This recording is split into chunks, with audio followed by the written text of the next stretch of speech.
So we'll be getting started in just a minute or two, but it's a good time for those in the room to shut your cell phones off. Make sure we won't be having any sounds during the program this morning. Make sure you have what you need to be comfortable sitting.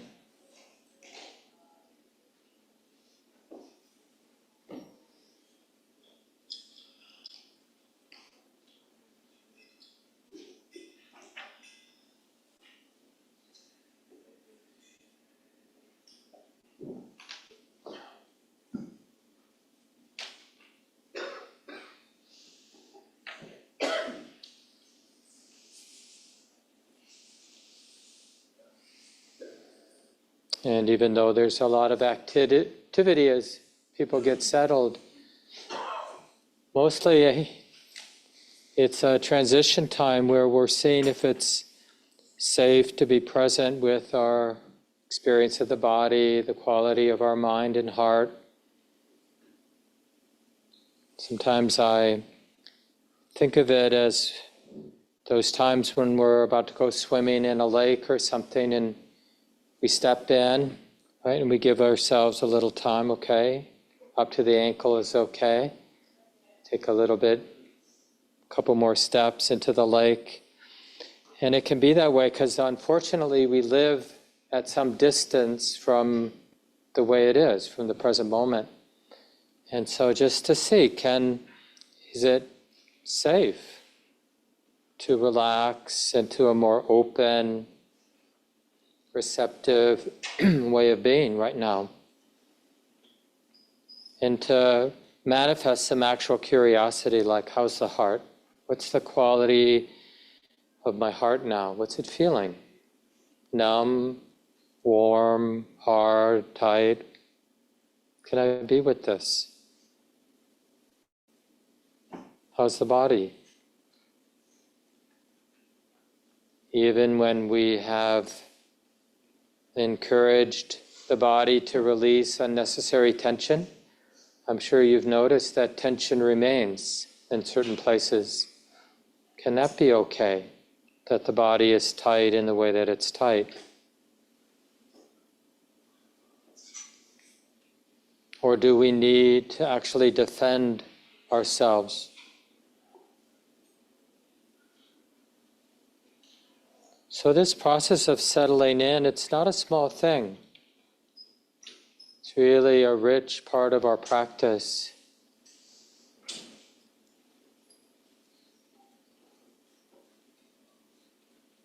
Again, it's not a perfect metaphor, but you know how it is if you've been away from your family for a long time, your parents, your siblings, you come home for Thanksgiving or something.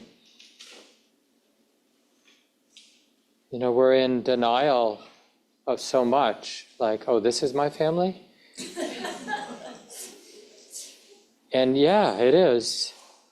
We're part of that, and we want to embody the truth of our lives.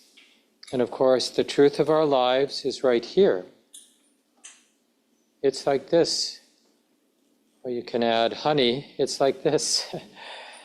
Can this be okay? That what's moving here in this body, this mind, this heart, that whatever it is that's moving, that is the way that it is.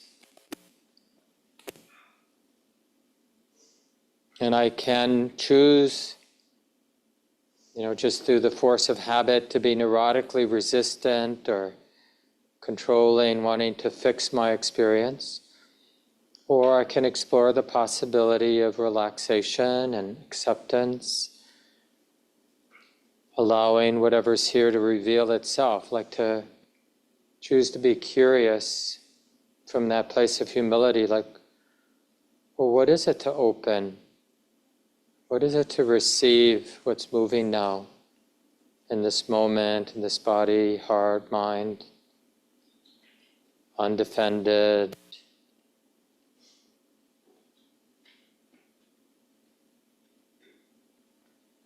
So if we're interested in the Buddha's teachings and practices that he shared way back 2,600 years ago,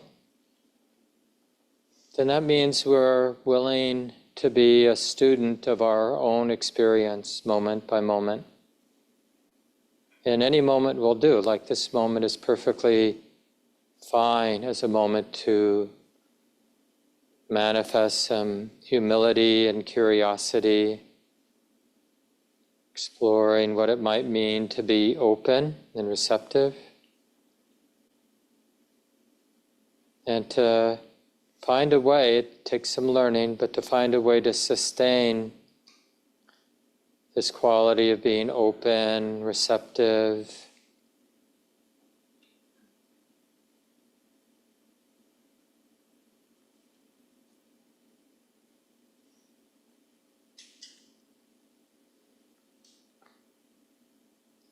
often we find that it's helpful to pick up this particular training as a way of breaking the habit of being lost in thought. So we pick up this training where we invite our attention to attend to something ordinary and present in the body, like the rhythm of breathing in and breathing out, or just more generally feeling the body sitting, feeling the totality of the bodily sensations sitting.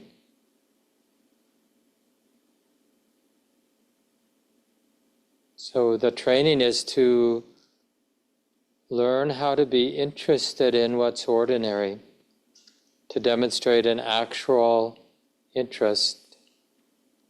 So the attention is, for example, connecting with the sensations of breathing in, that natural rising, expanding of the abdominal wall, or that ordinary sense of touching as the breath comes in the nostrils and we feel the touch of the air.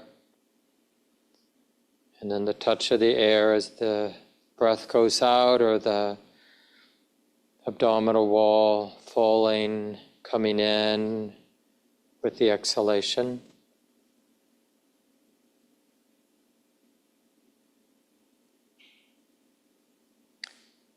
In these trainings, this particular training of attending to a meditation object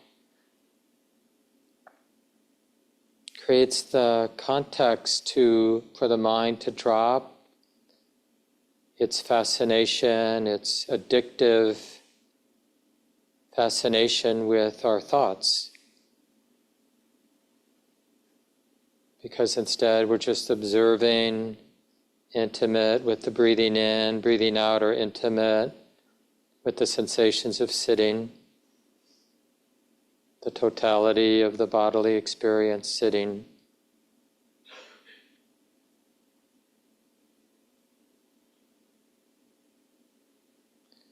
And it's only in this context that we'll notice how strong the addiction is to return to our thoughts about this and that. When we realize how hard it is to connect and sustain with the meditation object, or what we sometimes call the anchor.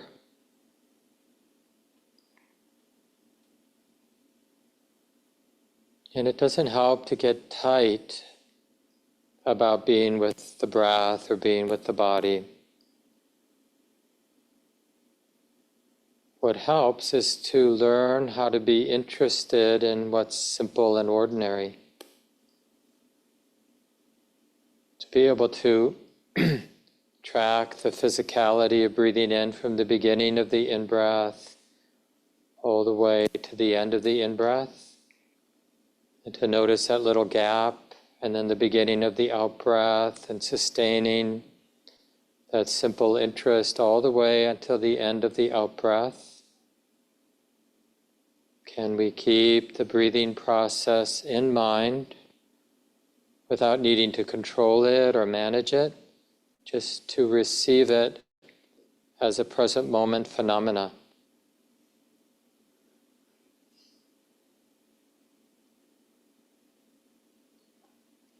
And as I said, this training creates the context for learning. We start to learn about our conditioned mind, habit-bound mind, precisely because we're committed to observing breathing in from beginning to end and observing the out-breaths from beginning to end.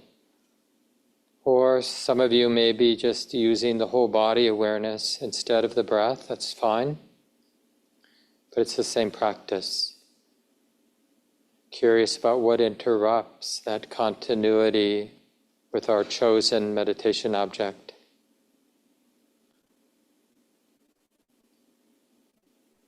And recognize whatever it is that interrupts the continuity with the meditation object. Well, thinking is being known. Or maybe it's some sound in the room, or maybe it's some emotion or pain in the body. But whatever it is that interrupts the continuity with the meditation object, and just be interested in that as something being known in the moment. Feels like this. Can this be okay, this so-called distraction? Can it be okay that it's like this for a moment or a few moments? Notice that even the distractions, they come, they go. We can come back to the training anchor. Let's just see what we learn with this way of practicing. So we'll continue in silence now.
So again,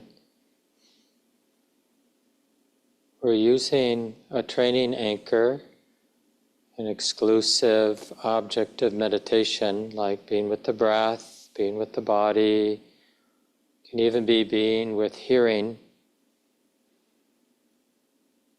to cultivate a continuity of present moment awareness and to create the context for noticing the habits of our mind, to notice where the attention goes, back to worrying or back to planning. And to observe all of that with a sense of spaciousness and forgiveness, and maybe even a sense of humor about the force of habit in the mind.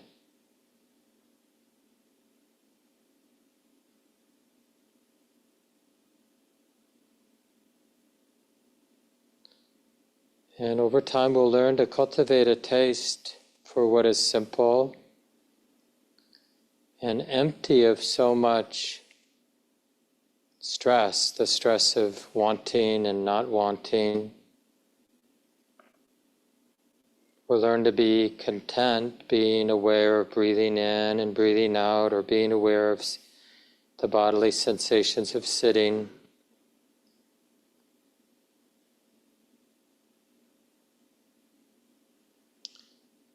Initially, it might feel almost like a death, because so much of that egoic activity of worrying and planning and thinking about this and that is what makes us feel alive. So, as I mentioned, we have to cultivate a taste for the pleasure of what is simple. The not being pushed around by our thoughts about this and that.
And now, to the degree that there's some settledness, some degree of calm and ease, then we can make this subtle shift in our instructions so we can still have the meditation object, the anchor, front and center in our attention. So if we're working with the breath, breathing in and aware of breathing in, but less dependence on the particular anchor and just noticing the totality of the present moment even as you're aware of breathing in. Then of course the same as you're breathing out, there's an awareness of breathing out, the particular sensations of breathing out. But there's a broader, more inclusive sense of the whole body and mind, the totality of the present moment. So we're cultivating this more whole or inclusive awareness even as we continue to work with the training anchor.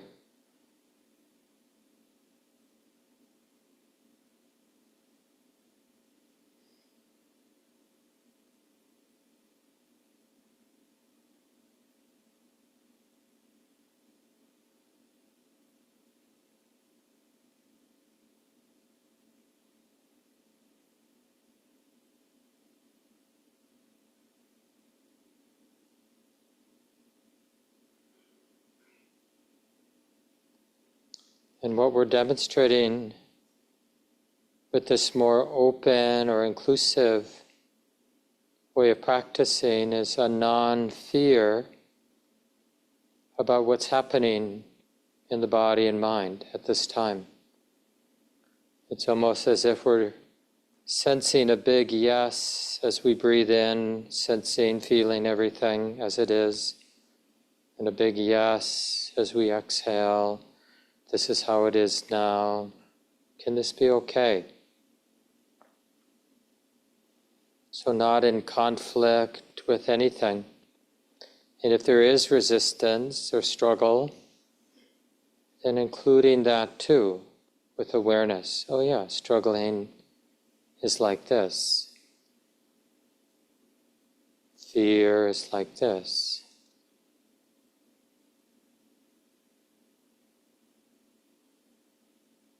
Is there a wise awareness that can include the totality of how it is as we breathe in and breathe out, feeling the body, the quality of the heart, the activity of the mind, nothing left out?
And we're cultivating a purity of this wholesome aspiration for the moment to reveal itself without expectation. So there's some trust that opening and receiving, sensing the way it is, that's onward leading, or it supports the deeper healing and awakening, deeper release of our heart.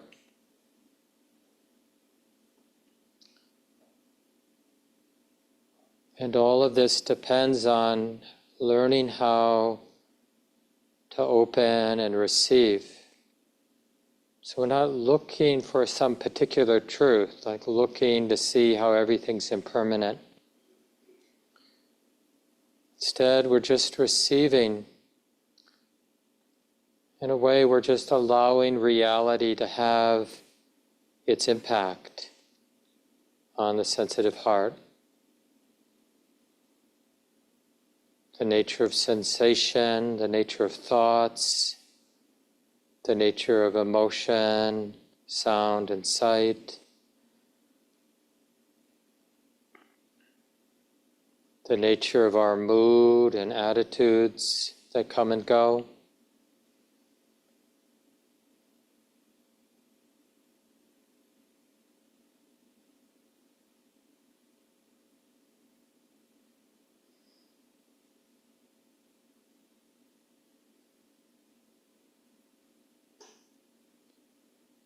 So we're not trying to understand.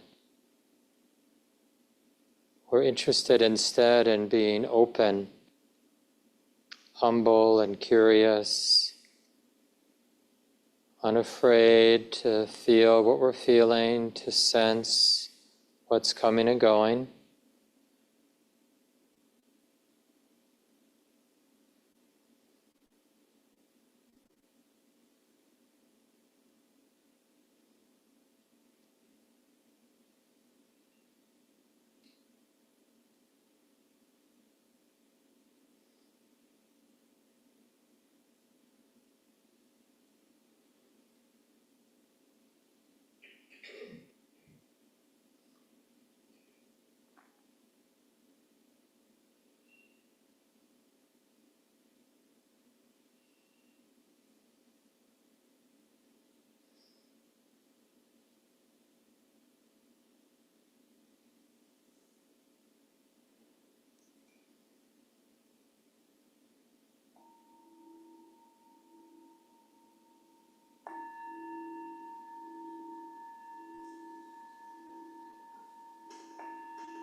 And take your time.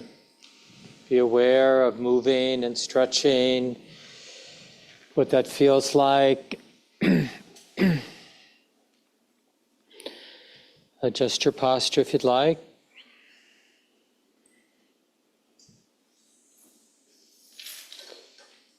And a big welcome, everyone, all of you online, everyone in the room.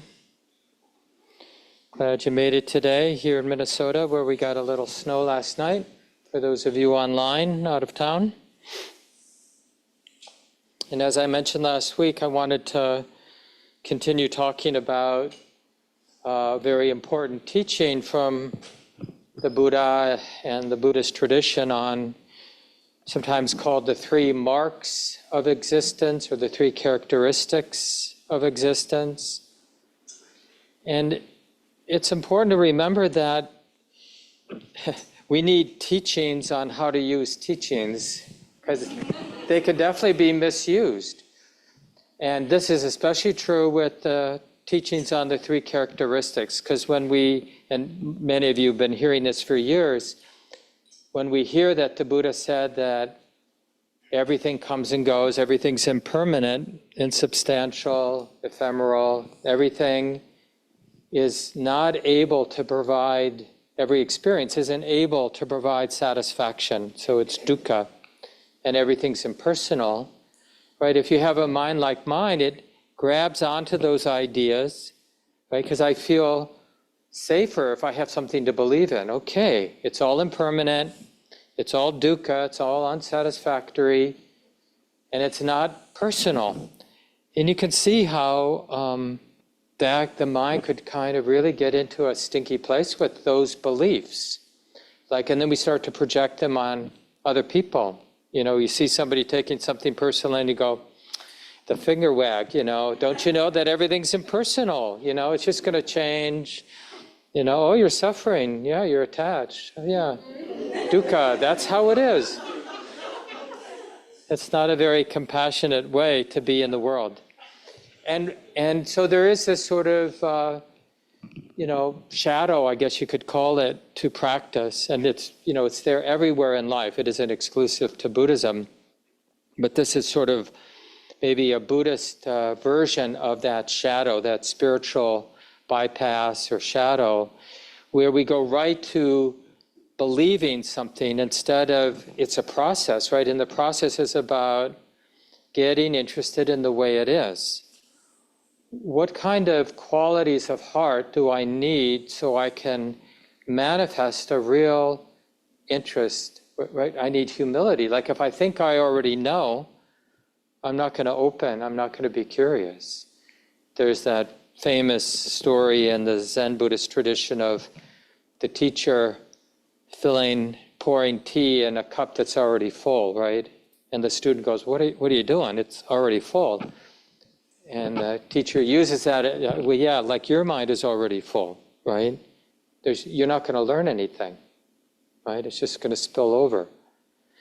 So like in every moment of our practice, and not just when we're sitting, but we want to have that, like to open to the present moment implies a kind of humility. If I think I know, that's actually a good definition of what we mean by delusion or ignorance. Thinking that we know blocks being open. And it doesn't mean that we don't know, just that the mind's not clinging to the idea that I know already. So why would I have to really, in a fresh way, be present with the breath coming in? I know what that's like, right? Right. So we replace that real exposure to the present moment of breathing in with the idea that I'm Mark, and I've watched the in-breath, 263,000 times or whatever. And so it would be stupid for me to make the effort to be with this in-breath, right? Because I know what the in-breath is. But that idea and clinging, identifying with that idea that I know what the in-breath is, right? That's delusion, because we think we know, and the mind is, in a sense, encapsulated in that idea, that identification. But it isn't aware that that's what's happening in the moment. So many of the meditation techniques we hear initially and take up initially in our practice are really about breaking that spell, being spellbound by our thoughts about things. And it isn't that thoughts are bad, but they're also they can be very limiting thoughts when we don't realize that that's just a thought. We see our partner or a good friend, and there's a thought about them. Whatever it is. It might be a beautiful thought about them, they're the best, or maybe a negative thought about them. But the real important thing is to recognize that a thought arose about my partner, and it's just that, it's a thought. And there may be some so-called truth in the thought or not, right? But it's just a thought. The thought, like whatever that thought is about my partner, isn't the partner. But when we're unaware, we take the thought as a substitute for this mystery, right? Because we're all mysteries to each other ultimately. I had a little moment with my cat, or our cat, I should say, and just like, it's hard to put into words, but just something that wasn't conceptual, just to keep it simple. And it's a little scary, like even being here, whether you're online or in the room here, we're often replacing the actual experience of being in a room with a lot of other people, for example, with the idea of being here. But like when I point that out and we start to realize we're here in the moment, right? It's like the mind gets more alert, more interested. Oh, I'm actually sitting next to a breathing person and I don't know who they are. It's like, wow, anything can happen. Of course, it's always true. But because we're mostly in the world of what we think, then things appear much more stable and safe and fixed. So we get addicted to living in our world of thought than in the reality of the present moment. And then, of course, the downside is things start to appear more and more flat and unalive. Right? People have heard me share this simile that Joko Beck, a really wonderful Zen teacher who died maybe 10 years ago. She was the head of the San Diego Zen Center for a long time, well into her early 90s, I think. She kept teaching. But anyway, she had this idea that we have a perfectly fine house with nice big windows and doors with glass. And then because we're neurotic, we build another house right on top of that house. And then that house, the first house, it gets really dank, dark, not really hospitable, right? And it's like that sense of me telling myself about my experience now. Oh yeah, I'm at common ground and talk's going well. It's like, do we need that overlay? Because even a positive overlay is still an overlay, an unnecessary thing. So I started talking last week that the basic approach the Buddha offers us in terms of his teachings to deal with this problem, that we, in a way, we create something extra that becomes a real burden for us, gets in the way of being alive and loving and skillful as we live our lives, right? So his way was to stabilize present moment awareness, get used to being present, and then notice in that being present, we can start to notice what's extra. It stands out. So being present, we shouldn't imagine that's an easy thing. I'm sure you noticed today, just in my encouragement to be with some training object, that's not the habit of the mind. And so much of the practice is that recognition of the mind wanting to go here and there and proliferate about so many different things. It doesn't want to just settle in the present moment, whether we're using more of an open awareness of all the things coming and going, like I suggested we try at the end of the meditation, or we're using a more exclusive object initially, like we did, like the breath. But then as we observe, when we have some stability, then we're kind of looking, in particular, we're interested in what arises that seems extra, like the mind worrying, or the mind wanting to plan things out. This is the past, this is the future out here. Let me create a map that I feel comfortable with about how Monday's going to be, or even further out, Or let me re-explain the past, like what happened on Saturday to myself, so it's more palatable. So we're telling ourselves stories about the past, we're telling ourselves stories about the future, all as a way to make ourselves in the moment feel better. But we're unaware of what we're doing, and we're unaware that all of that is stressful. Like, needing to make myself feel better in the moment is itself stressful, because it arises from a wrong understanding, like, what is the self that I'm trying to make feel better? Like we haven't done that sort of more fundamental research, like, what is going on here? So that's why we stabilize present moment awareness.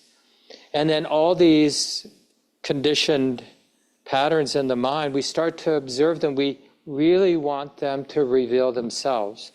So when we get this teaching that I mentioned last week on the 3 characteristics, that things are changing, that nothing can satisfy the heart, no experience will satisfy the heart. Anybody had an experience that has satisfied you so you're still satisfied? No. And a lot of people in the room and online, we've had really nice experiences. But it doesn't make us not want nice experiences. But when I think about a nice experience, like having a good lunch today, I'm imagining that it's going to satisfy me in some meaningful way. But it's only an ephemeral way that it satisfies. Sometimes we don't even get through the meal before we're imagining what we're going to do with the next meal. Right? Or we make one purchase, and even before that arrives, we're thinking what else we need to be satisfied. Or you're watching a program. It's so funny when I catch myself, watching something that's, whatever it is, it's entertaining enough, but just wondering, like, if I scroll a little ahead in that episode, would it be more entertaining than what I'm watching? As if it's a race, But if we just step back a little bit, and that's what wisdom does, it steps out of the delusion, out of being spellbound, and it observes, oh, it's like this. Right? And it sees that truth of dukkha. And it's not about believing in dukkha, it's just about observing the way it is. Oh, this is a mind that isn't being satisfied. This is dukkha. Dukkha is a teacher for me. Same thing with the ephemeral nature of things. Like to realize, oh, it's January 12th. Just like, how did we get here? Where did all that's behind us, where did it go? It's gone. Just even in a bigger time scale, like 30s. My 30s are gone. My 40s are gone. My 50s are gone. I'm more than halfway through my 60s, right? Just like gone. And Sunday, half gone. And just to sort of have that sense of the ephemeral nature, all the, whatever it is, the life of our pet. It's like just to have the whole picture, the life of our relationship with another person. It has a beginning, some kind of middle, and then the inevitable ending. I notice that with my socks. It's just like, they're so expensive. You get nice socks, and then it's like you start noticing they get threadbare in the heels. At least mine. It's probably different for different people, but just all of those sorts of things that, I can't count on it. And you'll see that the relationship between anicca, the impermanent, and dukkha, the unsatisfactory, and anatta, the impersonal, they're just different perspectives on this, the way it is. The nature of the mind, the nature of experience is impermanent, unsatisfactory, and impersonal. And again, it's not about believing that, it's about getting interested and seeing what's revealed. Because you're interested, you've stabilized present moment awareness to a degree that you can be interested, and the present moment will reveal its underlying nature, let's call it. And then you see, my experience, which I trust because it's my experience, aligns with the Buddhist teachings, that it's changing, unsatisfactory, and impersonal. And that builds some confidence that, oh, well, maybe this guy knows what he's talking about, and maybe some of the other things he talks about that I haven't directly experienced in my own experience are also true, like there's freedom from suffering, which is an outrageous claim, given the pervasiveness of suffering in and around us, that somehow we can be here in this embodied way, having a mind and a body, a life, relationship, and the heart unburdened. And he's not talking about, let's create a utopia in the world. He's saying, no matter how the conditions are in the world, there's a way for the heart to be released. So that's interesting, because it's like it doesn't correspond with our experience. But we get a flavor, because one of the things about stabilizing present moment awareness, getting interested in what's extra, beginning to see, the different patterns in the mind as being impermanent, unsatisfactory, not self, impersonal, it changes us. And the way it changes us is all of a sudden we're still Mark, or you're still you, living your life, your mind conditioned in the way that it's conditioned. But the shift is in how you relate to your own conditioning, like your own habit patterns, and how you relate to everybody else's habit patterns. You read the news, and in vivid, descriptions, we're seeing the habit patterns of other people, right? And then we observe our friends and we observe ourselves. But now there's a change, like there's just more space, more kindness, more compassion as we observe the patterns that animate this world, which are primarily greed and hatred. And, not only exclusively greed and hatred, but a lot of greed and hatred animate our world. And so how do we relate to that? With greed and hatred? Well, that doesn't work very well. That's what we do, of course, but it doesn't work, doesn't help, doesn't lead to our well-being or anybody's well-being if we're hating the hatefulness in the world, or even greedy for a place, a time when we won't be greedy. And you can, it would be useful actually to rewrite or look back at history, our own personal history, how we've lived our lives, and then even wider, how we as communities have lived our lives. Yeah, from the point of view of people thinking they're trying to address suffering, but really adding more greed and hatred and delusion. And so we get a world like this.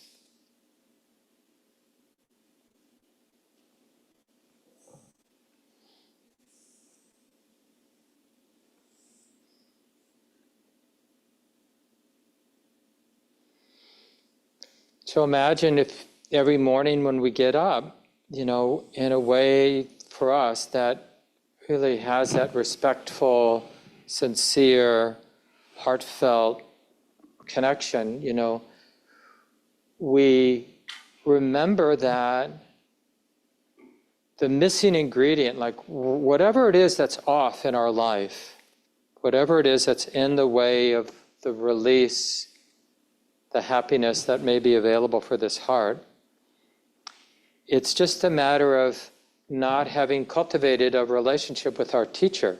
And our teacher is our experience. And any moment will do. We don't need like a special, got to get on a Buddhist retreat so I can really meet my experience. That's like greed. Thinking that greed is going to resolve the issue of greed.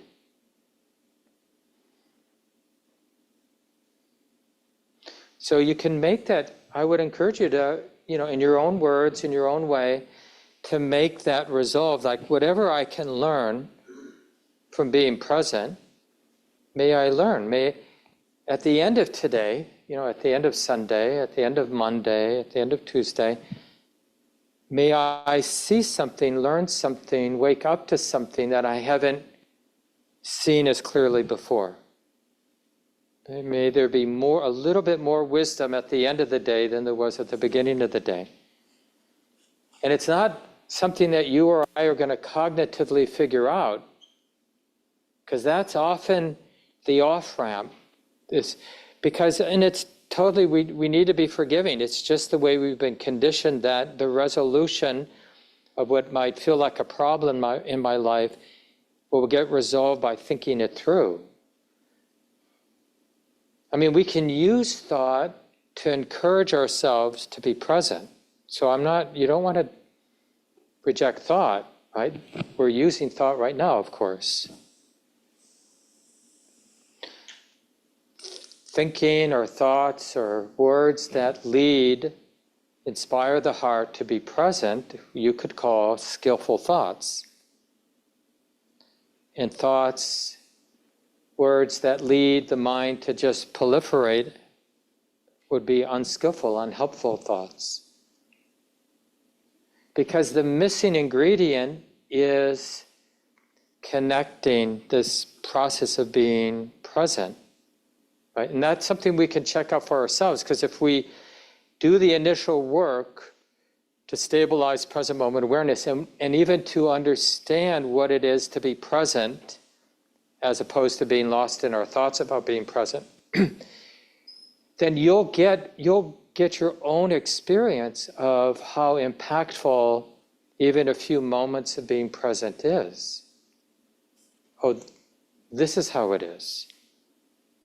You know how it is, like when we're caught up in some pattern with another human being, and whatever the pattern might be, it could be infatuation with another, or it could be disgust, an argument, or whatever with another. But every once in a while, something right then and there will break the spell, and it's all of a sudden, it's like a whole new perspective, like how silly this whole thing is. Right? And that's like, it's not that we figured that out, it's more like the conceptual overlay, for whatever reason, ran its course or lost its seductive nature, and all of a sudden things look different. Oh. And it's almost like the pattern in our mind, whatever that was, resentment, all of a sudden it's seen.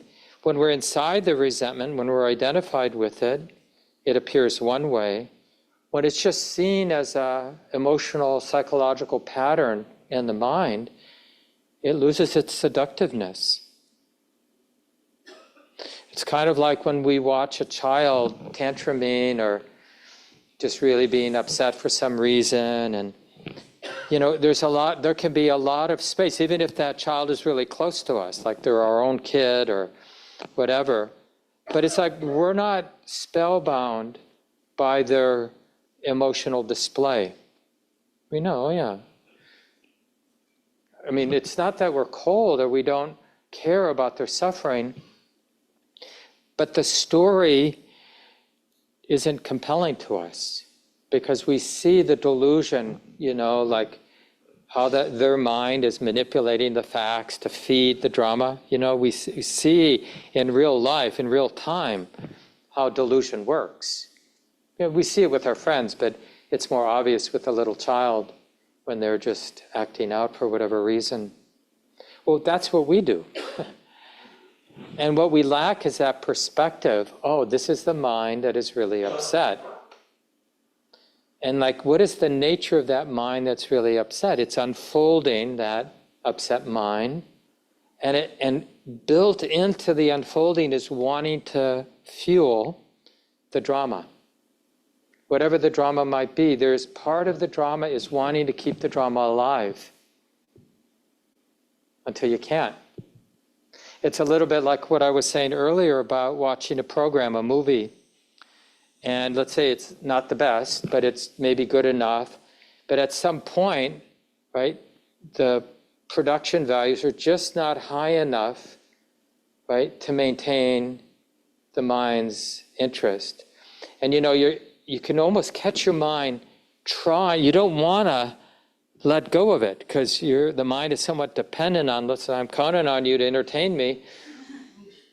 And it like begins to lie to itself. It's like finding ways to make less than perfect film be worth the time we're spending. Right? And finally, it just can't do it anymore. And it's just so interesting to have that bigger perspective where we're observing the disappointment and the yucky feeling of shutting it off before it's over. And the immediate wanting to find something else. There's got to be something out there that will entertain. And what that feeling is, that kind of naked, cold feeling of not having something to absorb into immediately. And to be interested in all of that. Oh, it's my teacher. And it's like, in some ways, we like the idea of being enchanted. And we may be suspect of, not trusting of disenchantment. But we have to know directly what it's like to be enchanted, to be caught up. What is it like to be caught up? And what is it like when that is released? And it's a little bit like when we do that initial practice move where we choose to be with the breath or choose to be with the body. And like we have this amazing production studio, and we could generate so many thoughts about the future or the past or fantasies or problem solving. But we're going to just come back to the body or come back to the breath. And we get to explore that territory of just being present. And like, what does that taste like? What does that feel like? Can we cultivate a taste for that simplicity? Is it trustworthy? The pleasure that comes from letting things be really simple. I wanted by the way, for those who are new, I always have a handout for these programs on Sunday morning and Tuesday night. And they're in the calendar for either the Sunday morning or the Tuesday night. There's a Google Doc link there. And there's some articles on the 3 characteristics if you want to do more study, and other information there about supporting the center and getting on the mailing list here. So you can track that down when you're interested, if you're interested. And I include an article from Ajahn Sushito there, and I'm just going to read a little bit what he says. So around dukkha, the unsatisfactory nature, he says, there is unsatisfactoriness. This doesn't mean that everything is miserable and wretched. It means that there's a sense of incompleteness. We'd like things to be consistent and ordered, but they rarely are. Unsatisfactoriness occurs in different ways. First of all, there is the natural law of things breaking down or being inconsistent. There is pain. The world is always unresolved. Life isn't fair and doesn't have straight edges. Relationships keep going in and out of kilter. We can conceive of life as it should run in straight lines, but you won't find a straight line in the universe. And he goes, even light bends. And then a little bit more about dukkha a little further down. The sign of dukkha is not a cause for despair, but rather a pointer to where we need to let go of naivete and grow mature in life. Through meeting dukkha, we come fully to life. Life is flowing, rhythmic, and comes with forces that we can't control. To pass then through dukkha to a serene center in ourselves, there has to be the development of great strengths, great faith, great heart. Therefore, we should take the exhortation with us to practice with whatever dukkha arises. It's this that makes us grow. Yeah, just think of that as, I like this idea of the maturing process is resolving to have a relationship with and instead of saying, change and unsatisfactory nature and the impersonal nature, it's really just the way it is. And how our thoughts about things and our addiction to our thoughts about things really keep us from living a life that's connected to the way it is. Sometimes I'll talk about how resistant we are to what's ambiguous, because it doesn't, we've gotten, part of the addiction to our thoughts about things is how pretty and how complete our story can be, that we tell ourselves. But real life isn't like that. The moment isn't actually like that. But it's definitely free of our mind being dependent on some clear answer. So the clarity is the not needing, the non-dependence. That's actually that flavor of simplicity that I mentioned in the guided meditation at the beginning. When we're just with the breath, with the body, with the totality of the present moment, and there's some stability of present moment awareness, we call it that pleasure of seclusion, but there's a sense of completeness, like the moment doesn't require anything.